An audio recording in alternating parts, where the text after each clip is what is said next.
Ah, boa noite, estamos iniciando um trabalho sobre materiais piezoelétricos. Trabalho feito por Rafael Magnavita e Andrei Carvalho. O outro componente, Fernando, ele por problemas pessoais se ausentou das atividades em grupo. Então, vamos começar.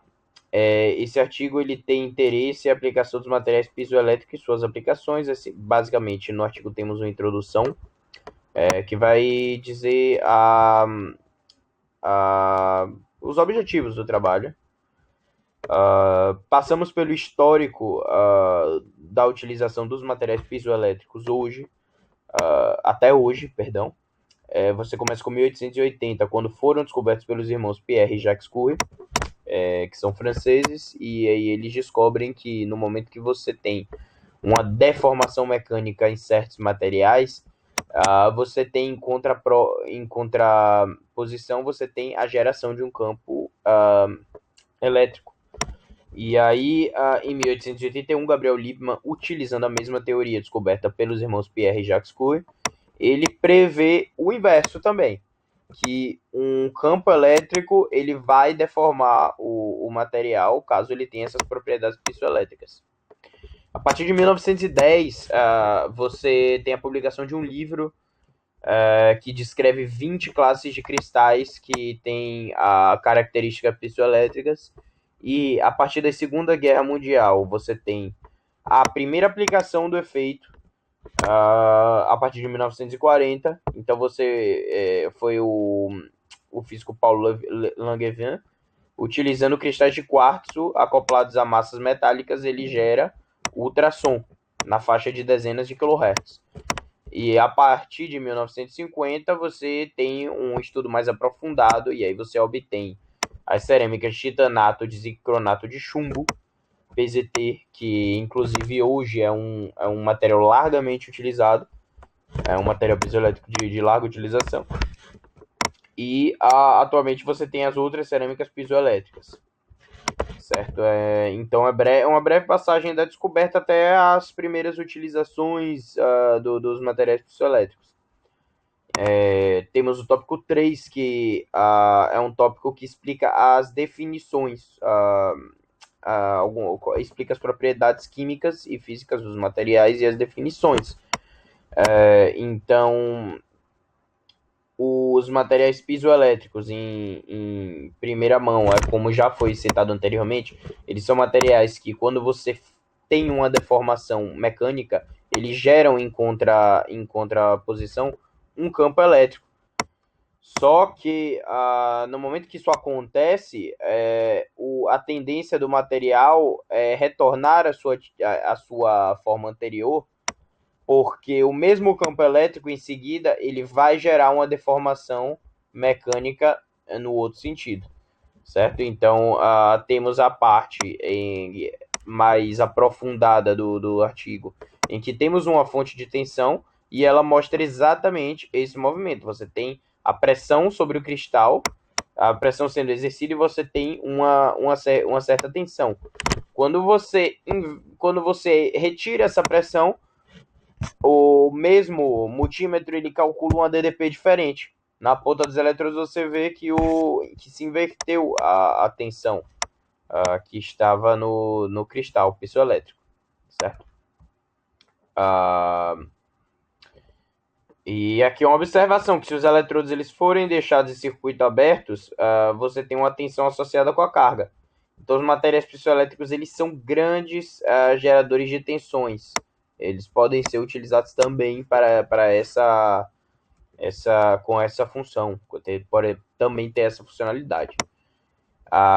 Das propriedades químicas desses materiais, primeiramente é importante ressaltar que todos eles obedecem à temperatura de Curie, que está presente nos materiais ferroelétricos, bastante presente, e eles obedecem a mesma regra. Se você está acima da temperatura de Curie, ele vai perder sua polarização espontânea e as características piezoelétricas. Então aqui temos um exemplo de um cristal de PZT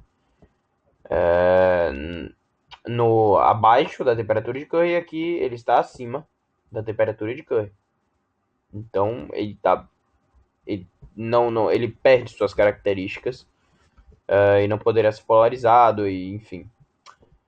Também pode ser dividido nas classes, primeiramente como cristais.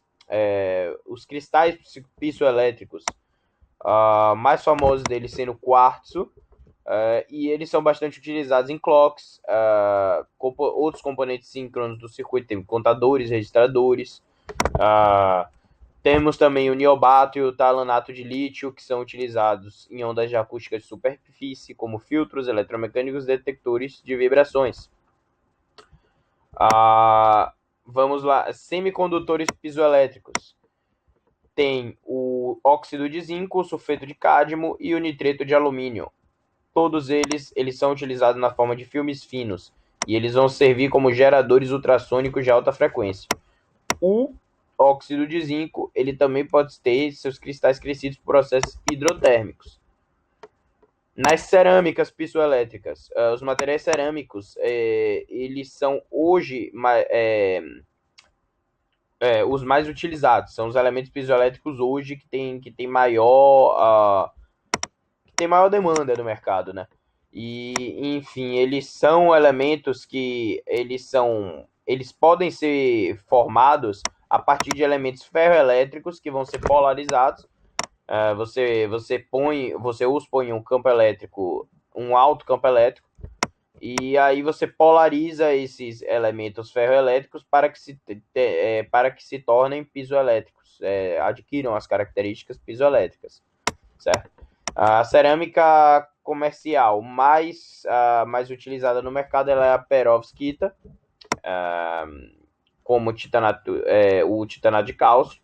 Aqui, nesse exemplo citado anteriormente da temperatura de Curie, é um exemplo de um cristal de perovskita.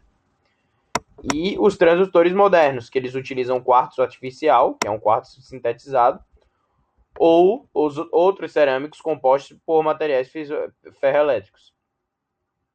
Temos polímetros piezoelétricos.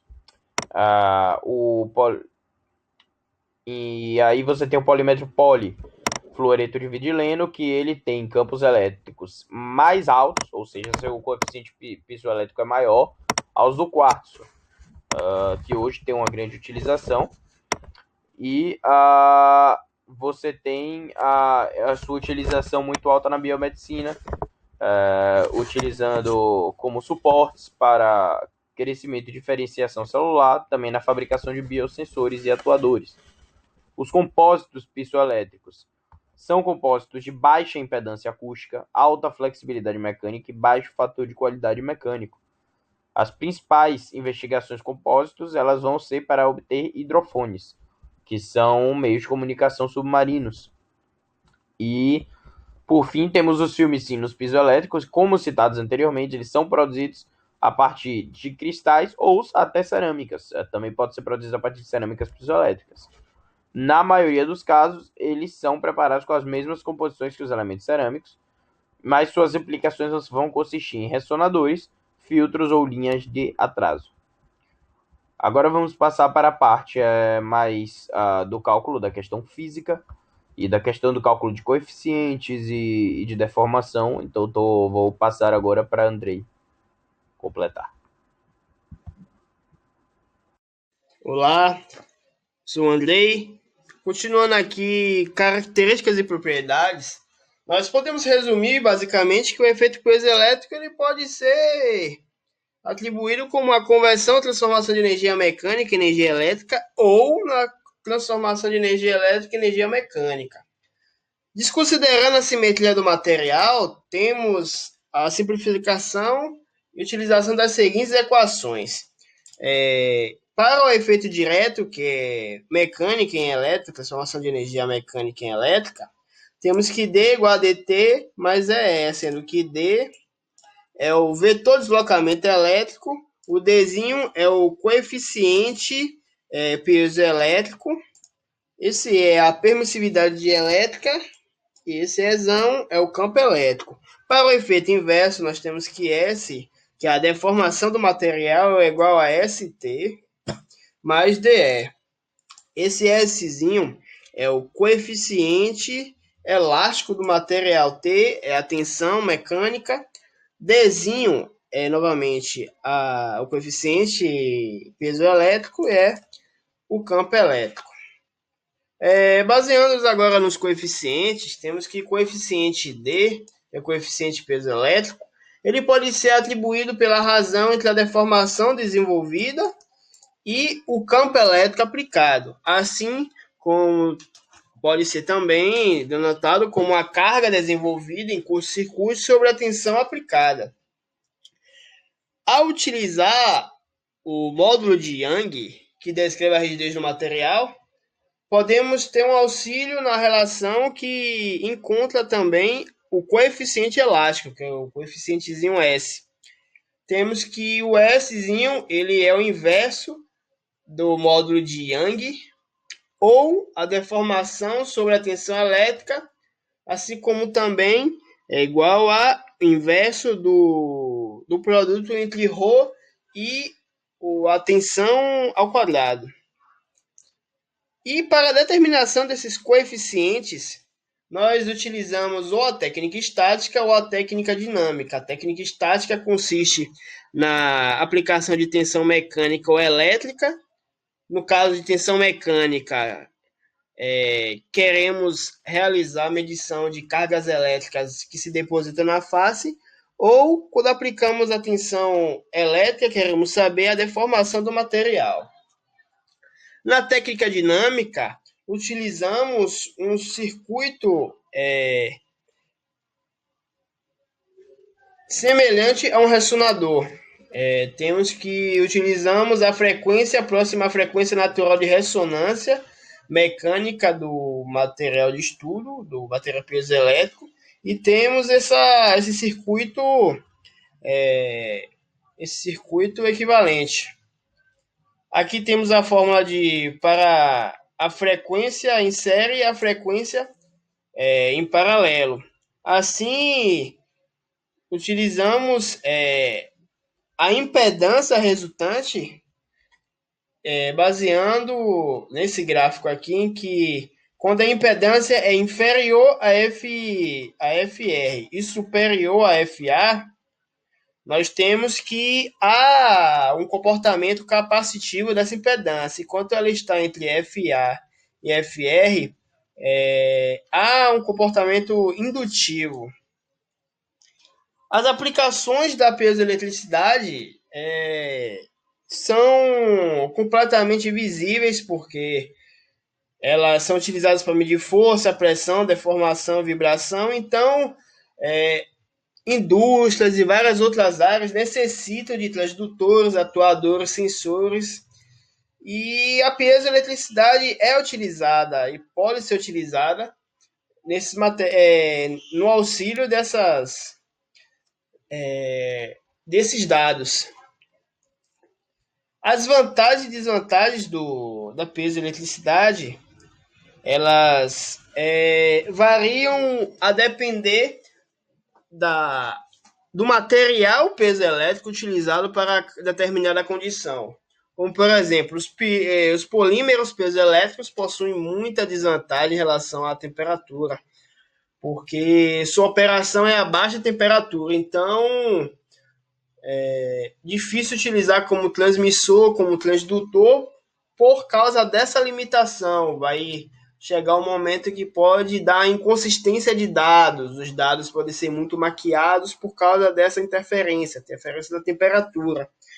Então, há todo um estudo que deve ser feito baseado nas condições, assim como a preocupação também no caso dos PZTs, por causa do chumbo envolvido.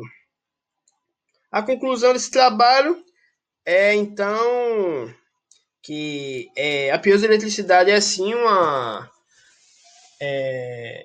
em relação aos materiais, a todas as condições e técnicas que futuramente podem ser amplificadas e bastante utilizadas, que é uma área bastante promissora, porque vai chegar um momento que podemos utilizar a energia que nós gastamos diariamente, batimentos cardíacos, respiração, corrente sanguínea, para várias de nossos afazeres. Então, já é uma área bastante promissora. Aqui terminamos essa apresentação.